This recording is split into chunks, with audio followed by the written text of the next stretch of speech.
Hi, so this section here is about our hips. Yeah, so if you're suffering from lower back issues, I think this is a very big one that a lot of people suffer with. If you're suffering from issues in your hip joint, if you're suffering from knee issues, if you're suffering from issues with your pelvic floor, if you're suffering from difficulties adjusting, so adjusting the pelvis, engaging your abs, if you're suffering from balance, so stability issues, standing on one leg, you most likely have weak hips. Now, why do we have weak hips or weak butt?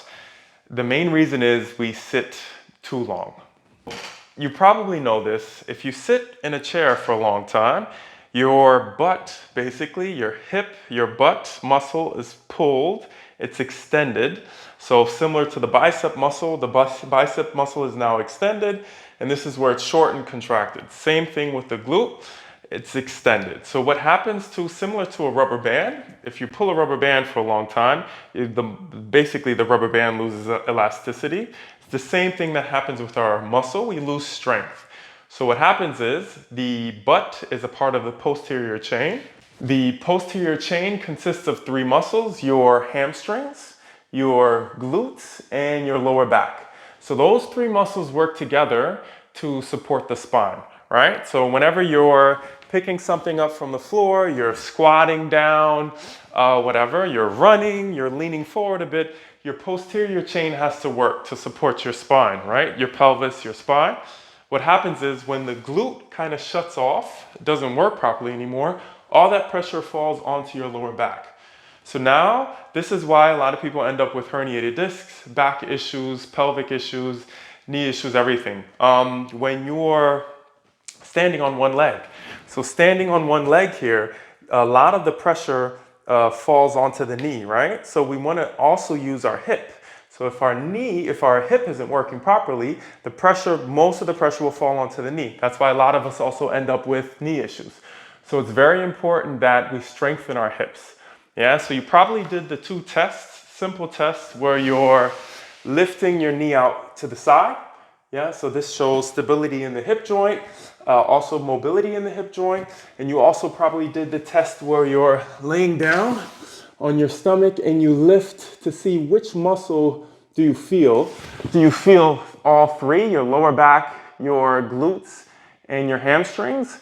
Or do you just feel your lower back? A lot of people with weak hips, they only feel their lower back muscle. That means that the glutes and the hamstrings aren't working properly. So what we need to do is our basic hip routine that you'll be going through. I'm just going to quickly cover the exercises so that you kind of understand what you'll be doing. So let's look at the function of the hip. The function of the hip is to basically extend and to rotate. So it's a stability muscle, yeah? So it stabilizes the pelvis, but it also extends the hip and externally rotates the hip outward. So what we need to do is really strengthen and use those functions to strengthen our hip joint. So basically you'll be doing a couple of exercises. So it's a circle kick routine that I'll be covering. You'll be doing hamstring curl to strengthen this area. Yeah, you'll be doing a hip extension and basically laying down extension. So it's 4 exercises that you'll be doing in the hip routine. And yeah, so let's cover those. So the first exercise is the circle kick. So the circle kick is you'll be on all fours. The goal is from this position, you're going to be starting with, let's say we're starting with the right leg. You're basically drawing a big circle with your right knee here. So it's very important that when you're kneeling, the leg, so that your left hip doesn't sway out to the side here. You want to keep it right above your right knee as you're doing these big circles here. So you're going to be doing big circles probably for 20 to 30 seconds, depending on your level. And then after 20, 30 seconds, you'll lift this knee up and then you'll kick out to the side. Now the goal is, it's very, very important as while you're doing this, for a lot of people with weak hips, they're going to most likely lean with this hip and they're going to extend and kick backwards. So if you see yourself doing this, really try to bring your knee as far forward as possible. Yeah, you want it to be in line with your left knee.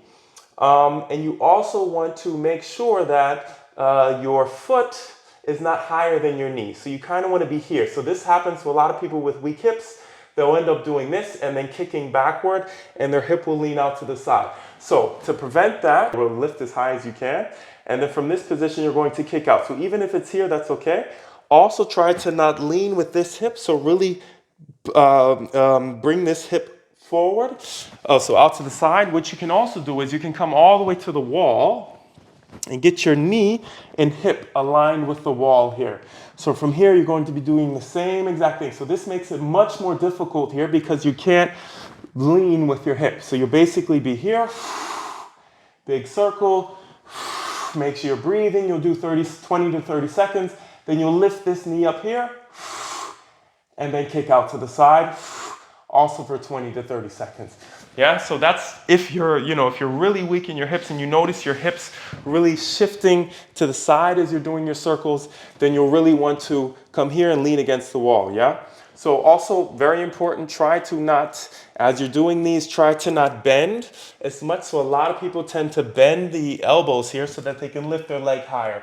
So we really want to keep the arms extended. That puts more pressure on your hip so that you're really lifting your knee using your hip joint. Yeah, so that's basically the circle kick routine. So 30 seconds circles, 30 seconds kicks. Then you'll just move over to the other side, 30 second circles, 30-second kicks. Yeah, so that's basically what you'll be doing for your circle kick routine.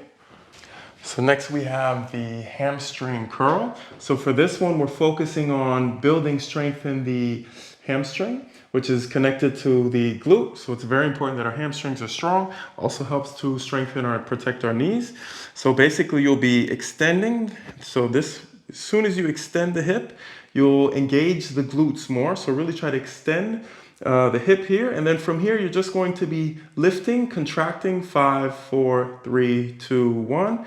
And then coming down, and then lift, squeeze here, focus on the hamstring, 5, 4, 3, 2, 1, and drop down. Also try to not do this, so don't do this here. Really try to push the knee back so that you're extending the hip, and then lift from this position, hold 5, 4, 3, 2, 1, and then you'll drop down there. So that's basically your hamstring. So this next exercise here is the hip extension. So we worked on the circle kicks, then we have our hamstring curls, then we have the hip extension. So we want to kind of open this hip flexor up from sitting all day. So when we're sitting a lot, the hip flexor can get really tight and weak. So what we're going to do is we're going to work on extending. So in this position here, we're going to work on really extending the hip flexor, strengthening the glute in this position, and really lengthening this muscle here. So if you look at the hip flexor, one of the hip flexor muscles is the quad muscle. It runs from your knee up to the hip flexor. So we really want to work on, in this position, we're going to be contracting. So squeezing the quad, lengthening this here and holding for, again, 5, 4, 3, 2, 1.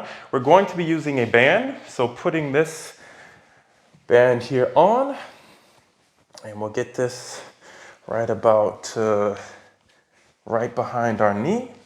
So from this position, if you're having issues with balance, you can also do this next to the wall. So the goal is to really extend this band. So extend it and squeeze the quad here. So you're going to hold 5, 4, 3, 2, 1. You should feel a stretch here in the hip flexor.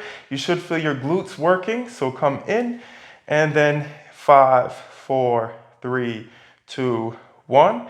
And come in. So people who struggle with mobility in their hip and strength in their glutes, they'll most likely do this. So come up. As they extend, they'll come up. So you want to try to stay low and push 5, 4, 3, 2, 1. You should really feel your quad actually working. So for some people that are really stiff here, they'll mainly feel it here in the front versus the back, which is okay because we still want to lengthen and strengthen this position, this hip flexor quad muscle. So again, so 5, 4, 3, 2, 1, and then come in again. So try not to extend up. So at the beginning, you may notice yourself doing this. So as you extend, you'll come up. Try to stay low in this position. 5, 4, 3, 2, 1, and come in. So what you can also do is you can also elevate the front leg. For some, that kind of helps to, when your front leg is elevated, it helps you to level out the pelvis so that you're not arcing your back. So you can kind of level out the pelvis, so especially if you're really stiff here, Elevating the front leg will help you. So again, it's the same concept. Your front leg is elevated and you're pushing 5, 4, 3, 2, 1, and then coming in. And 5, 4, 3, 2, 1, and coming in again. Same thing, so try not to go up as you kick back. Really try to stay here. It's just about the back knee, so pushing through. 5, 4, 3, 2, 1, and then come in. So that's basically your hip extension. Okay, so this is another exercise for the glute. It's the last one here. This is the hip extension, so laying on all fours. So you're just going to come on all fours here, and you're basically going to be lifting 5, 4, 3, 2, 1. Slowly drop down. So the goal is to really lift and squeeze your glutes here. So you're lifting as high as you can, squeezing the glute. 5, 4, 3, 2, 1, and drop down. Now to make this exercise more difficult, you're just going to be coming backwards here. So again, you're tilting the pelvis further forward. You're just pushing yourself back. So not here. You're really pushing the hip back, and same thing lifting. 5, 4, 3, 2, 1. Drop down, and 5, 4, 3, 2, 1. Really squeeze the butt muscle there. Yeah, so once you start getting stronger and you can lift more, so you get to 15 repetitions real easy, then you can start adding ankle weights. Yeah, you can put on ankle weights and do the same exact thing. 5, 4, 3, 2, 1, and then drop down. So, but before you add weights, I would try to, if you're starting here, yeah, you can then try to just push yourself back and continue to lift. Yeah, also when you're pushing yourself back, you can kind of work. This helps a bit because you can push into the floor here and then just really lift from here as high as you can. Hold 5, 4, 3, 2, 1. Makes it easier than having your hands here. So really push your hands backwards, then you can kind of push into the floor as you're doing this.